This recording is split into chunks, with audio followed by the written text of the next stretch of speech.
Glória a Deus. Bom, galera, vamos lá. Como é que surgiu esse tema dessa ministração? Eu sempre gosto de falar como que isso vem, como que a gente elabora isso. E sábado passado, meu esposo falou sobre ter um coração quebrantado, sobre arrependimento, né?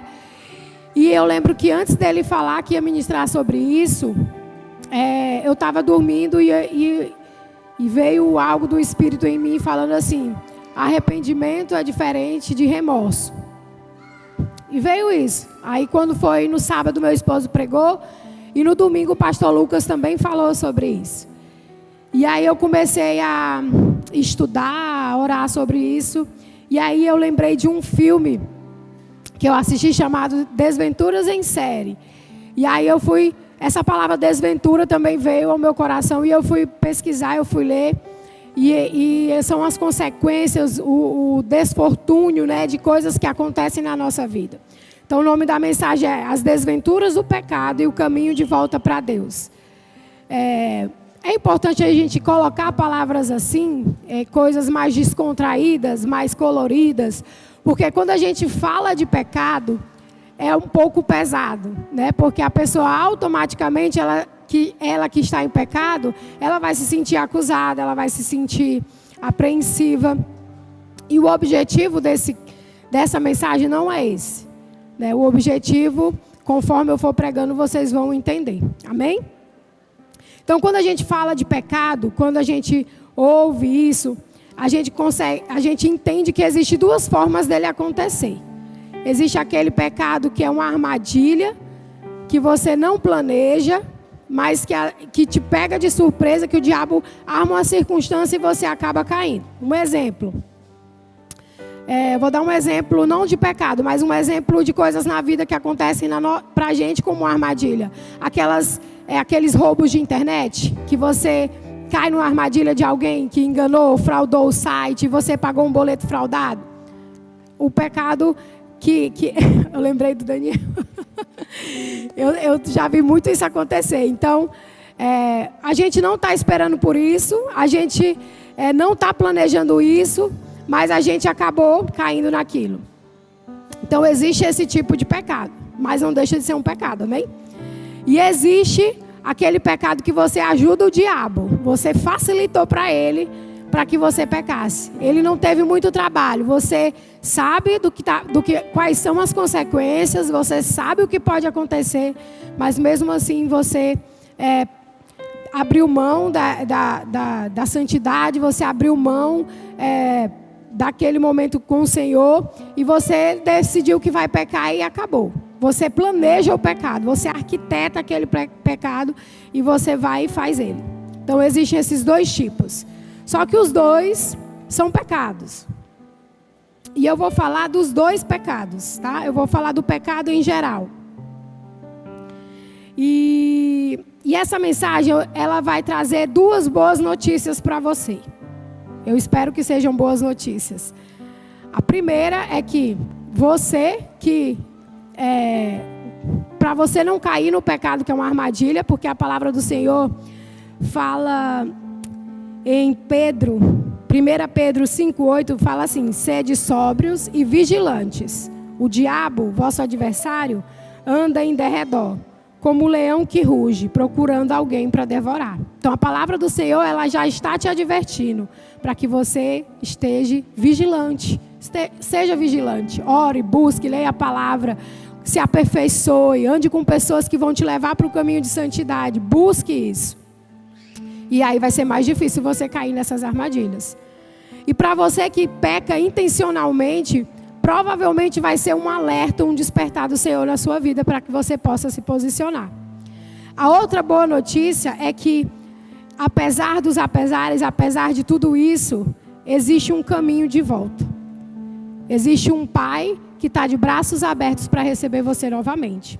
Então não tem notícia melhor do que essa. Para começar, a gente vai falar sobre as desventuras do pecado e o que é que ele causa, né? As duas primeiras são coisas espirituais, na sua vida espiritual. E a mais triste de todas é a sua ruptura com o Criador. Está lá em Isaías 59:2. Fala assim: mas as vossas iniquidades fazem separação entre vós e o vosso Deus. O pecado, ele vai criar um abismo entre você e Deus. E isso já é motivo suficiente para você não pecar. Para você se tentar não pecar, para você não ter essa intencionalidade. Amém? A maioria das vezes, o que nos impede de pecar não é o medo de perder esse relacionamento. Às vezes é a vergonha, o medo de ter que confessar depois. Isso pode até te proteger do pecado, mas futuramente, quando você estiver crescendo na fé e se tornar um crente convertido, você vai entender que essa não é a verdadeira motivação. A principal motivação deveria ser o medo de se afastar do Senhor, o medo de perder a intimidade com o Criador. Esse abismo é a maior das desventuras que você pode ter decorrente do pecado. Em Salmos 84:10 fala assim: melhor é um dia nos teus átrios do que 1000 em outro lugar. Prefiro estar à porta da casa do meu Deus a habitar nas tendas dos ímpios. O salmista, ele nos faz refletir sobre esse valor incomparável de estar na presença de Deus. Se a gente fosse colocar numa linguagem de hoje, ele está falando aqui: é melhor um dia na presença do Senhor do que 1000 dias no parque da Disney, 1000 dias numa praia, 1000 dias comprando, gastando dinheiro, 1000 dias na resenha com os amigos. Vale mais aquele lugar de intimidade com o Senhor, vale mais do que tudo isso. Vale mais do que tudo isso. Então, de acordo com esse salmo, não há uma forma mais profunda de expressão que eu poderia dar para vocês do que a perca desse relacionamento. O mundo, ele vai te oferecer prazeres de todas as formas. A gente é bombardeado todos os dias de várias formas de prazer, né? Eu, por exemplo, o diabo, ele está ali no Instagram, né? Ele sabe do seu pensamento, da sua fraqueza. Sempre chega aquele vídeo no momento da sua fraqueza. Quem aqui já passou por isso? Eu passei por um tempo que eu estava viciada em comprar. Viciada em comprar. Queria comprar. Estou aí, estou colhendo as consequências do meu pecado. Comprando. E é engraçado que nos momentos de maior compulsão que eu tinha, eram os momentos em que mais apareciam oportunidades de eu comprar. Coisas legais que eu gosto, que chamam a minha atenção. Aparecia de repente. Eu não estava falando com ninguém, eu pensava. E aquele negócio aparecia. E é assim que o mundo vai fazer com você. Ele vai te colocar, vai te oferecer vários prazeres momentâneos. E cabe a você ser inteligente ou não, para entender que esse prazer, ele nunca vai te dar a alegria que a intimidade com o Senhor vai te dar. O prazer, ele pode até trazer uma felicidade, como o nosso pastor fala, que é completamente diferente de uma alegria. Alegria é quando você suporta, quando você consegue ser grato no momento de dificuldade. A felicidade é aquele sentimento que você está sentindo porque você está recebendo algo em troca. A alegria não, você é constantemente feliz, constantemente alegre, independente das circunstâncias. E somente a intimidade com o Senhor traz isso. Somente a intimidade com o Senhor. A segunda consequência, que também é voltada para a sua vida espiritual, é a escravidão espiritual. João 8,34 fala assim: todo aquele que comete pecado é escravo do pecado. O pecado, ele vai prometer liberdade para você. O mundo, ele vai oferecer, vai tentar te conquistar com uma mensagem de liberdade, de dizer que não vai te pressionar. Muitas pessoas fogem da igreja, da casa do Senhor, fogem dos seus pastores, da sua liderança, porque de alguma forma se sentem confrontados. E muitas vezes não é uma pressão ou um confronto, mas na verdade é a sua carne lutando, é a sua carne querendo prevalecer sobre o seu espírito. E o mundo, ele vai te oferecer essa liberdade. Tem uma mensagem que a gente sempre fala aqui, é que É aquele discurso que o meu esposo sempre fala aqui: nada é errado se te faz feliz, assinado o diabo. Você vê isso até nas redes sociais hoje. Então, nada é errado, né? Se você está nesse lugar que está te trazendo tristeza, opressão, que está te trazendo angústia, que na verdade são sentimentos que são confundidos, né, com o confronto. Então você não tem que estar nesse lugar, você tem que ir para um lugar que vai te trazer felicidade, prazer, que vai encher o seu corpo de vontade de viver aquilo. E aí você, sem perceber, está se tornando escravo daquilo. Escravo das drogas, escravo das compras, do consumo, escravo da comida. Parece tão bobo, mas a gente tem caído em coisas bobas, né? Os crentes principalmente, né? Os crentes principalmente. Gente, quem tem problema com alimentação, com comida, entende o quão difícil é até mesmo jejuar.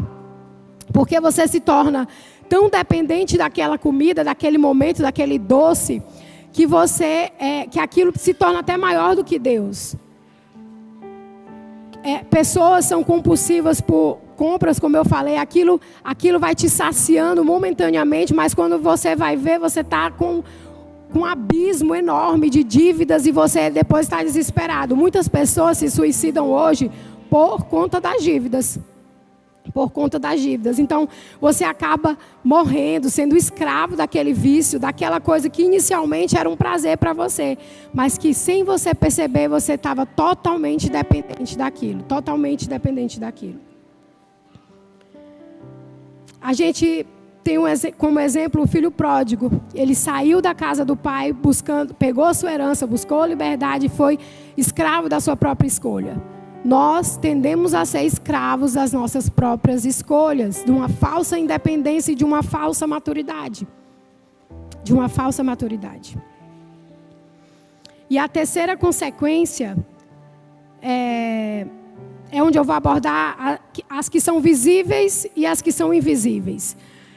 Lá em Romanos 6:23 fala assim: o salário do pecado é a morte. Quem já ouviu esse versículo? Muitos, né? O salário do pecado é a morte. E muitas pessoas confundem apenas com a morte espiritual, como eu falei, com a ruptura do seu relacionamento com Deus. Mas muitas vezes, e na maioria delas, é realmente a morte da carne. É a morte. No cemitério tem várias pessoas que morreram cheias de promessas e sonhos e não vão se cumprir. Porque por um vacilo, por um momento, ela cedeu ao pecado ou viveu a vida inteira uma vida de mentiras. E nunca uma vida de verdade diante do Senhor. Então o pecado ele vai trazer o sofrimento emocional, físico e espiritual. Um exemplo disso é Davi. Davi ele planejou a morte de Urias.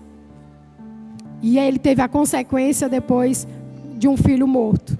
Então ele teve a consequência dele. E é aqui que eu entro na explicação de que o Senhor ele vai te perdoar. Ele vai te dar uma chance de redenção, mas isso não impede você de colher as consequências daquilo que você fez. Eu sempre gosto de botar algo bem, um assassinato. Você foi um assassino. Você pode ser perdoado pelo Senhor, se você buscar arrependimento, você vai ser perdoado pelo Senhor. Você vai ter um caminho para o céu, mas você vai ter que cumprir a sua pena. Porque é uma consequência. Você dirigir alcoolizado, bater, você pode ou você ficar doente, paralítico, ou matar outra pessoa. Então o pecado, ele vai sempre ter uma consequência. Uma pessoa que mente muito, que engana a esposa, provavelmente nunca mais ela vai ter a confiança plena em relacionamentos, porque as pessoas já acham que ela é aquela pessoa mentirosa. Então, haverá consequência. O nosso Deus, ele restaura o relacionamento seu e dele, mas existem consequências do seu pecado. Então, é importante ressaltar isso, não para que você tenha medo, mas que você esteja a par do que pode acontecer, né? Antes de pecar, deixa esse filme passar na sua cabeça. Quando eu comecei a entender essas coisas, e eu ia querer pecar, vinha um filme na minha cabeça das consequências, do que poderia acontecer. E isso por muitos anos foi um impeditivo na minha vida. Depois, a santidade, a busca por Deus, a intimidade, era o que me prendia no Senhor. Mas no início, esse medo, ele foi uma forma de impedimento de eu estar pecando. Amém? Então, embora Deus ele perdoe, muitas vezes as consequências elas vão continuar. E embora Deus perdoe o seu pecado e remova essa culpa eterna, muitas vezes as consequências naturais ou temporais, elas ainda vão permanecer. E aí eu vou explanar mais sobre isso agora no outro tópico da mensagem, que é sobre o caminho de volta para Deus. Como é que é esse caminho? O que é que eu preciso fazer? Tudo bem, eu sei que eu estou pecando. Eu estou numa vida de lamaçal mesmo, eu sei disso. E aí, como é que eu volto? O que é que eu tenho que fazer? Né? O primeiro passo é reconhecer que você está em pecado. Como qualquer outra, quando você vai para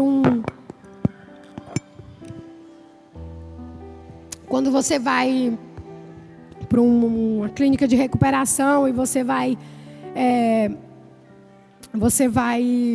tentar se tratar nesse lugar, a primeira coisa é que você precisa reconhecer que você é doente, que você tem um vício, né?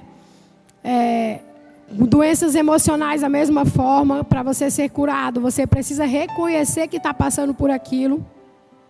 Por isso que tem algumas doenças que a medicina e a ciência diz que não tem cura, porque a pessoa não reconhece que ela tem a doença, então por aí já não tem como a pessoa prosseguir. Então, o primeiro passo é você reconhecer que isso que você está fazendo é errado. Lá em 1 João 1,9, fala assim: se confessarmos os nossos pecados, Ele é fiel e justo para nos perdoar. E quando eu falo em confessar o pecado, eu vou falar algo. E eu não estou questionando a conduta da nossa igreja, amém? Mas por muitos anos, muitas pessoas confundem ou até mesmo diminuem a importância da confissão para Deus, achando que andar na luz é só confessar para um amigo, para o líder, para o pastor, desmerecendo a confissão para Deus e achando que a confissão para o Senhor é muito menos perigosa do que para o meu líder, né? Porque muitos de nós nos importamos apenas com a nossa aparência, apenas com a nossa reputação. Mas, queridos, tem algo muito mais vergonhoso do que você contar ou confessar para o Criador do universo que você pecou. Mesmo Ele dando o Filho dele como um sacrifício vivo, você pecou, você desmereceu tudo aquilo. Quando você peca, você fala assim: eu desmereço, eu estou desmerecendo isso aqui, eu não quero isso. Então isso é muito mais forte, isso deveria causar muito mais dor no seu coração do que uma confissão para o seu pastor.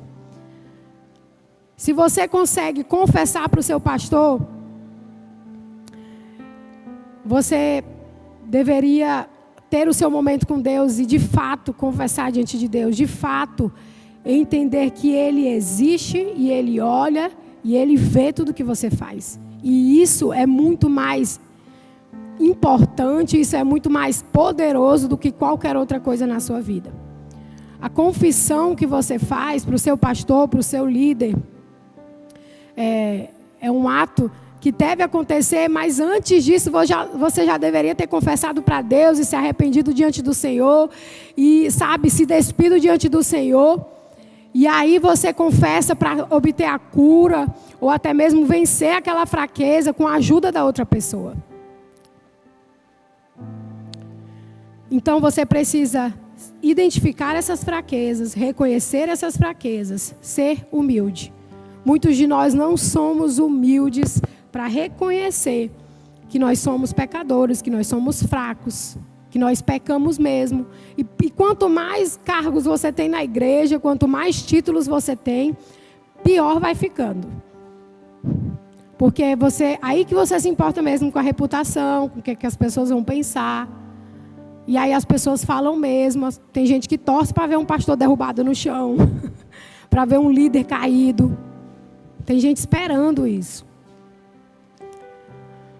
Lá em Salmo 51, especificamente no versículo 1, do 1 ao 5, Davi fala assim: tem misericórdia de mim, ó Deus, por teu amor, por tua grande compaixão, apaga as minhas transgressões.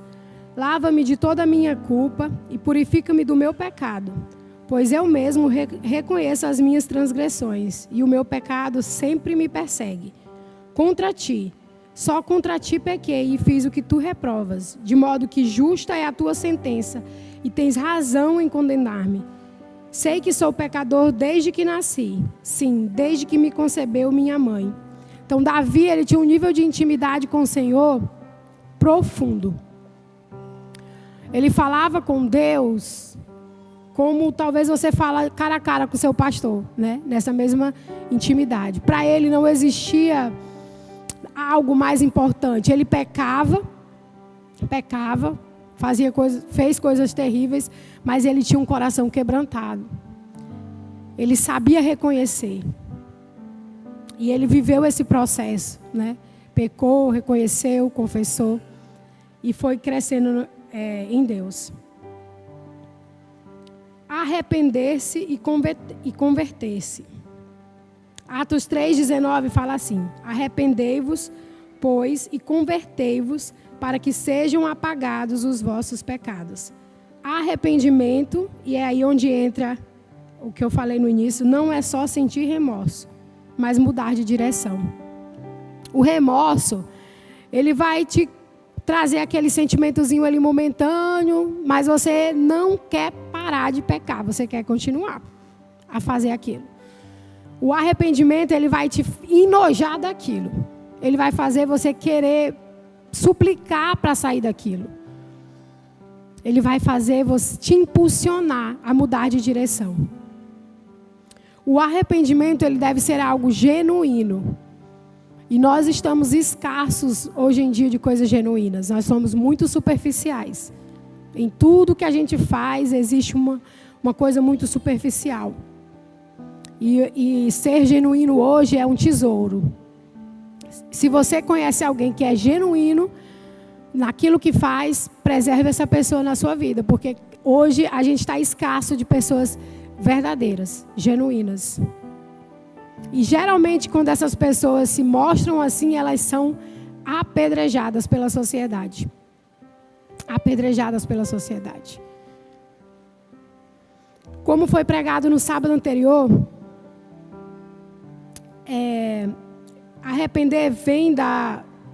Você precisa colocar aquilo que a palavra grega metanoia fala. É uma mudança de mentalidade. É uma mudança de mentalidade. Aquelas ideologias, aqueles pensamentos, aquilo que foi implantado na sua cabeça na faculdade, na escola, que é contra aquilo que o Senhor quer. É uma mudança, você não consegue mais acreditar nessas coisas. Porque agora Cristo é tão vivo, a palavra do Senhor é tão viva dentro de você, que essas coisas se tornam banais, besteiras. E aquilo que está na palavra de Deus, aquilo que o Senhor prega, é suficiente. Amém? Enquanto o arrependimento é mais interno, a conversão, ela tem um aspecto externo. Então, você vai se arrepender e você vai se converter. Você vai mudar a sua vida. As pessoas vão perceber isso. Suas atitudes, a forma de se vestir, para muitas meninas, a forma de se portar, a forma de se vestir, aquilo que você curte, aquilo que você vê. Né? Aquilo que você tem buscado nas redes sociais. Então, a conversão é um processo que também deve existir na nossa vida. Muitas vezes a gente acha que vir aqui na frente e aceitar Jesus é só isso, mas não é. A conversão ela é todo um processo, é uma mudança de vida. Externamente a sua família percebe. Quem aqui, por exemplo, quando eu me converti, minha avó começou a ver coisas diferentes, minha mãe, meus pais. O meu irmão, quando se converteu, minha mãe viu que ele mudou em muitas coisas. Então, as pessoas começam a perceber, e isso é uma forma também de você expressar Jesus. de ganhar Jesus para a vida das pessoas. O pastor Lucas deu o exemplo da pastora Elisa domingo passado. Então ela aceitou Jesus, ela começou a converter a vida dela, a mudar as atitudes dela, e ela ganhou toda a família. Porque ela mudou a forma de tudo na vida dela. Era visível Jesus na vida dela. E o terceiro item para o caminho de volta para Deus é receber a graça transformadora. Em Romanos 8:1 fala assim: agora, pois, nenhuma condenação há para os que estão em Cristo Jesus. A graça de Deus não só perdoa, mas também restaura. A graça não apenas perdoa, ela transforma. Então, essa transformação, você não pense que é de você que vem, não. É da graça. Você tem essa força com você. A partir do momento que você se arrepende, que você se converte, você tem essa força com você, que é essa graça que transforma. Jesus, ele não só foi lá e morreu. Não que isso tenha sido um ato pequeno, mas ele ainda deixou essa graça transformadora. Foi para isso que tudo aconteceu. Graças a ela, você tem a chance de ser transformado. Mesmo no meio das consequências que o pecado vai te levar, a graça vai te dar força. Essa graça transformadora vai te dar força para suportar isso. O assassino que aceitou Jesus, a graça transformadora vai ser tão profunda na vida dele que ele vai conseguir ser luz lá na prisão. E muitas vezes, e na maioria delas, a consequência do seu pecado vai até se tornar testemunho na vida das pessoas. Vai ser usado, transformado como um testemunho, né? Vai ser um instrumento de cura e propósito na vida das pessoas. E a melhor notícia de todas é que mesmo diante de todas essas desventuras, Deus ele vai nos oferecer esse caminho de redenção. E eu quero que você foque nisso agora. Eu sei que aí, quem está com essa vida embaraçada aí deve estar assim, cabeça a mil. Eu já estive nesse lugar de pecado escondido, de vida escondida, de coisas guardadas diante do Senhor, de não acreditar de fato que Deus ele estava me ouvindo, de que realmente existia uma intimidade com o Senhor. Mas eu só consegui me libertar das acusações, das opiniões alheias, do que as pessoas iam achar se soubessem dos meus erros, quando eu consegui me expor diante de Deus. Irmãos, e é difícil falar em voz alta o que a gente faz de errado, viu? É muito difícil. E é preciso coragem para isso. Dietrich Bonhoeffer que fala.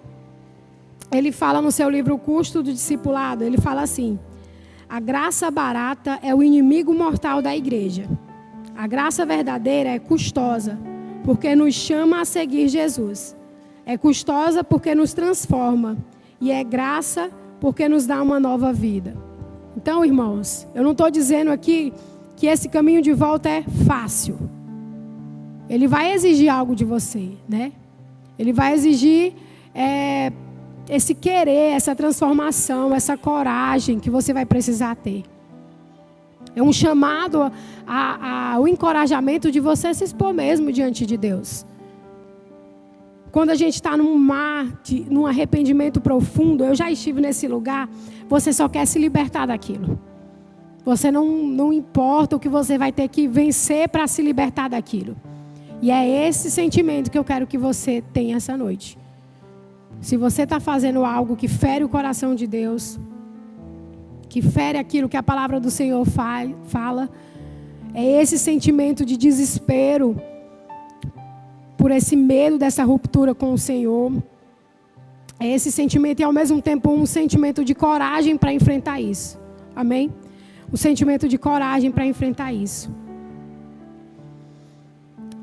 A redenção é o resgate que nos liberta. Efésios 1:7 fala assim: nele temos a redenção pelo seu sangue, a remissão dos pecados segundo a riqueza da sua graça. Apesar de todas as desventuras que o pecado nos causa, Deus já providenciou a solução perfeita, a redenção por meio de Jesus Cristo. Jesus, ele não veio para condenar, mas para resgatar. Seu sacrifício na cruz é a maior prova de amor e o único meio para nos libertar das cadeias do pecado. Jesus é a representatividade do amor transformador, que nunca desiste de nós, mesmo quando nos desviamos. Deus, ele não mede esforços para nos trazer de volta para casa. Ele deu o seu Filho para nos salvar. Através da cruz, a história da humanidade, ela teve um ponto de transformação profundo. Uma chance, uma nova chance, uma nova aliança. E eu queria, nessa noite, que você fechasse seus olhos.